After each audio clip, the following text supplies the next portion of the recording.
Listen carefully. The moment a narcissist realizes they can't control you anymore, that's the moment the game changes, because control is their oxygen, and when that oxygen is cut off, they don't walk away quietly. No, they reach for one final dirty move. And that move isn't about love, and it's not about closure, it's about punishment. When a narcissist loses control over you, they don't just feel rejected. In their mind, it feels like humiliation. Their fragile ego can't handle the idea that you saw through the manipulation and chose freedom. So instead of reflecting, instead of taking responsibility, they launch a final strategy designed to regain power in any way possible. Right here, I want you to pause for a second. If anything in this message sounds familiar, if you've ever walked away from someone who suddenly tried to destroy your reputation the moment you stopped playing their game, then you already understand how real this is. When you understand narcissistic behavior, you have to start with one core truth. Control is not just something a narcissist enjoys, it is something they depend on. It is the structure that holds their self-image together. A narcissist builds their identity around feeling superior, admired, and emotionally dominant over others. So when someone finally breaks away and refuses to play along with the manipulation, the narcissist doesn't just feel disappointed. They feel threatened at the deepest psychological level. Think about it this way. In a healthy relationship, both people respect each other's independence. But with a narcissist, the relationship often becomes a system where one person has the power and the other is expected to adjust, explain, defend, and constantly prove loyalty. The narcissist learns your emotional triggers, your insecurities, and your desire for peace, and they use those things to keep control. As long as that control exists, they feel stable. But the moment you step back, set boundaries, or simply refuse to react the way you used to, the entire structure begins to collapse.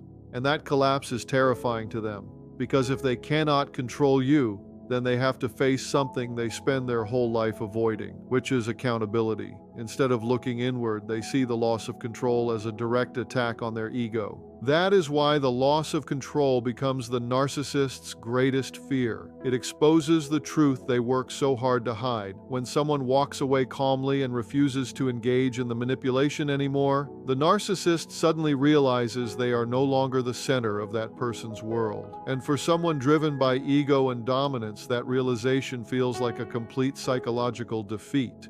The smear campaign often begins the moment the narcissist realizes control is slipping away. Up until that point, they may have tried other tactics like guilt, manipulation, or emotional pressure to pull you back into the dynamic. But when those strategies stop working, they move into something far more calculated. Instead of trying to control you directly, they start trying to control how other people see you. A smear campaign is not random gossip. It is usually a deliberate effort to shape a narrative where the narcissist appears innocent while you appear unstable, cruel, or ungrateful. The reason for this is simple. A narcissist depends heavily on their public image. They want to be seen as admirable, kind, and misunderstood.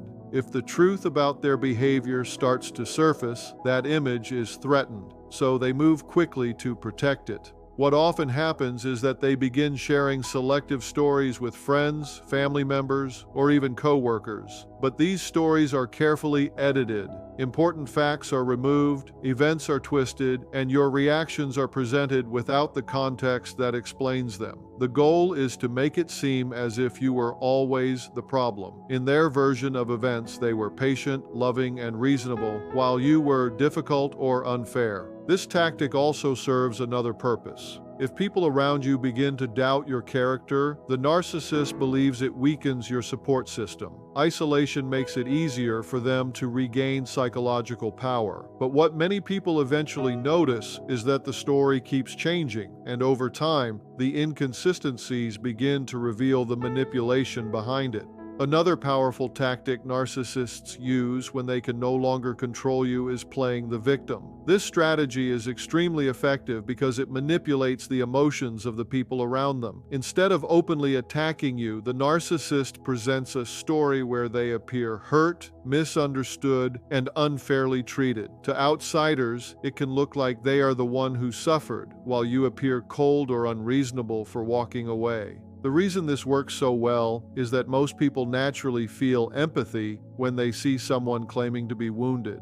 The narcissist understands this and uses it carefully. They may say things like they tried everything to make the relationship work, that they were abandoned, or that they cannot understand why they were treated so badly. These statements are designed to trigger sympathy while quietly shifting responsibility away from their own behavior. In many cases, the narcissist will exaggerate small conflicts or completely leave out the long history of manipulation, disrespect, or emotional harm that led to the breakup. By removing that context, they create a simple story where they are the good person who was suddenly rejected. People who only hear that version of events may believe it, especially if they have never seen the private side of the narcissist's behavior. This victim narrative also serves another purpose. It allows the narcissist to protect their ego. Admitting fault would damage the image they have built of themselves, so instead they convince themselves that they were wronged. By doing this, they maintain the illusion that they are still morally superior, while shifting blame onto the person who finally refused to be controlled.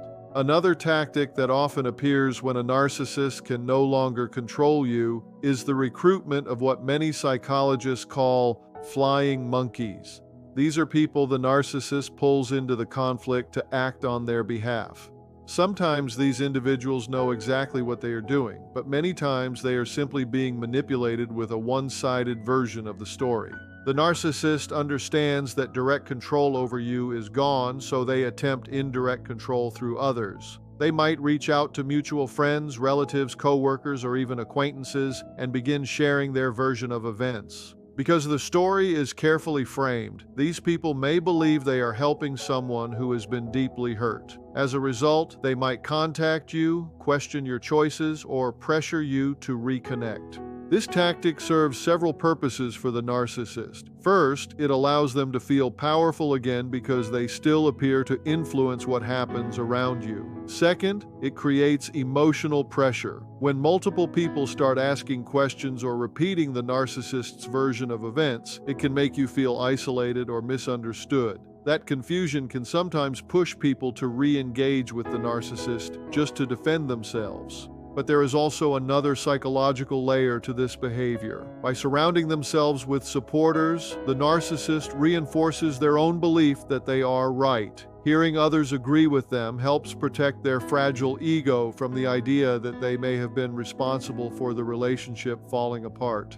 Over time, however, people who think critically often begin to notice the pattern. They may see that the narcissist constantly creates conflicts and recruits new supporters each time someone pulls away. Eventually, that pattern reveals far more about the narcissist than about the person they tried to control. Another common tactic that appears when a narcissist loses control is the attempt to rewrite history. This is not simply forgetting details or seeing events differently. It is a deliberate reshaping of the past so that the narcissist can protect their image and avoid responsibility for their behavior. When control disappears, their ego begins searching for a way to maintain the belief that they were always right. What often happens is that the narcissist starts retelling the story of the relationship in a completely different way. Moments where they were manipulative, dismissive, or hurtful suddenly vanish from the narrative. Instead, they highlight small mistakes you made or normal reactions you had to their behavior. Over time, those moments become exaggerated while their own actions are minimized or erased entirely. This rewriting of history serves a powerful psychological function.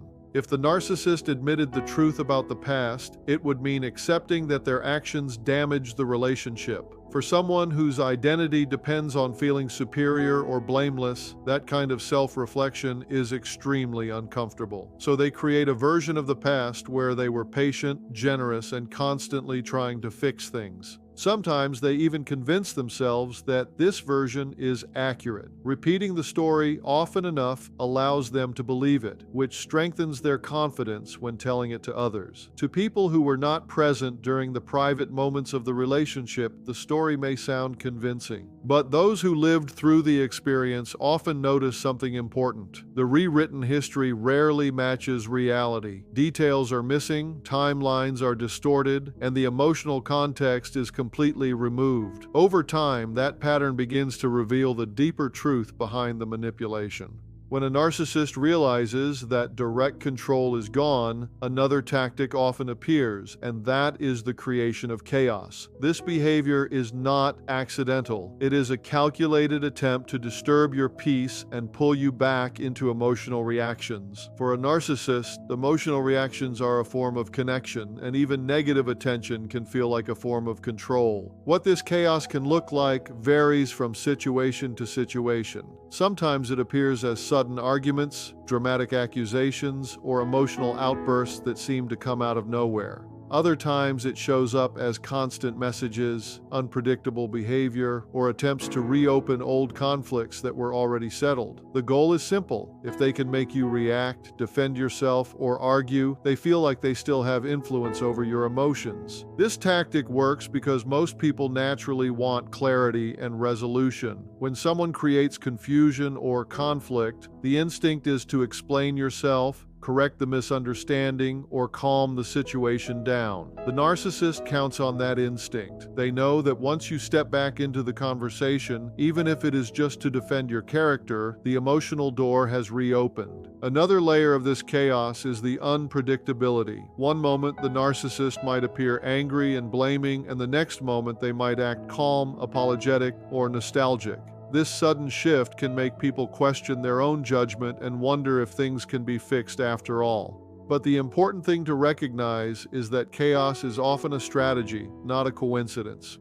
When you stop reacting and refuse to engage in the emotional storm, the narcissist loses the leverage they were trying to recreate. Another behavior that often appears when a narcissist realizes they are losing control is a final attempt to test your boundaries. Up until this point, you may have already stepped back, limited communication, or made it clear that the dynamic is no longer acceptable. But the narcissist rarely accepts that change easily. Instead, they begin probing for weaknesses in the new boundaries you have created. This can show up in subtle ways. They may send a casual message pretending nothing ever happened. They might bring up an old memory in a nostalgic tone, hoping it softens your resolve. Sometimes they appear apologetic or unusually calm, giving the impression that they finally understand the problem. In other situations, they may try the opposite approach and provoke you with criticism or blame just to see if you react. What they are really doing is measuring your response. If you respond emotionally, argue, explain yourself, or reopen the conversation, the narcissist sees that as a signal that the door is not completely closed. Even a small reaction can feel like an opportunity to slowly pull you back into the old pattern of engagement. The reason this boundary testing happens is because narcissists are used to pushing limits. Throughout the relationship, they may have learned that persistence eventually leads to control again. So they try one more time to see if the same strategy still works. But when the boundary stays firm and the response is calm, limited, or non-existent, something important happens. The narcissist begins to recognize that the dynamic has truly changed. That realization is often the moment when they understand their influence over you is finally gone. The final key behavior occurs when your silence and detachment become the ultimate defeat for a narcissist. Up until this point, they have used every tactic available: manipulation, lies, guilt, chaos, and even attempts to rewrite the past to regain influence over you. But when you stop reacting entirely, they lose the last bit of leverage they hope to hold. Silence, in this sense, is not passive. It is a powerful, conscious refusal to feed their need for control. Narcissists thrive on responses. Every reaction you give them, whether it's anger, confusion, or even concern, serves as a form of validation. It proves that you are still engaged in their world, still emotionally available, and still under their influence. Once you detach fully, refusing to participate in their narrative, they are confronted with something they cannot manipulate: your independence. Your calm, unwavering boundaries signal that they no longer hold power over your emotions or decisions. This detachment often triggers frustration, disbelief, or even desperation in the narcissist. They may attempt one last surge of manipulation, but when nothing works, they are forced to face the reality that control is truly lost. For them, this is more than just losing a relationship. It challenges the very self-image they have relied on. The narcissist may experience a mix of denial and internal chaos as they struggle to reconcile their perception of dominance with the reality of your freedom. Ultimately, your silence and detachment are the most effective tools against this final move. By refusing to react, you strip away the narcissist's ability to control the story, your emotions, or your actions. It is the definitive signal that the game is over and it cannot be restarted. At the end of the day, understanding the final tactics a narcissist uses when they can't control you anymore is not about fear, it's about clarity. Once you recognize these behaviors, the smear campaigns, the victim playing, the chaos, the boundary testing, you begin to see the pattern for what it truly is: a desperate attempt to regain the control they have already lost. Every lie, every manipulation, every attempt to pull you back is rooted not in love, not in concern, but in fear and ego. The more you recognize this, the less power those tactics hold over you. The critical lesson here is that control only exists if you give it. When you establish firm boundaries, remain calm, and refuse to react to provocations, you take away the very thing a narcissist needs to feel dominant. Silence and detachment become not signs of weakness, but instruments of freedom. You are no longer participating in the game, and that, more than anything, is what terrifies a narcissist. They realize finally that influence over your life is gone, and nothing they do can reverse that. This is why awareness matters. Knowing these behaviors exist, seeing them clearly, and understanding the psychological motives behind them allows you to step away without guilt, without confusion, and without fear. It empowers you to protect your peace and maintain your dignity. In the end, the final dirty move a narcissist tries to make is not a reflection of your failure. It is a reflection of their own fear, insecurity, and need for control. Recognizing that truth frees you completely and ensures that you remain unshakable, no matter what strategies they attempt.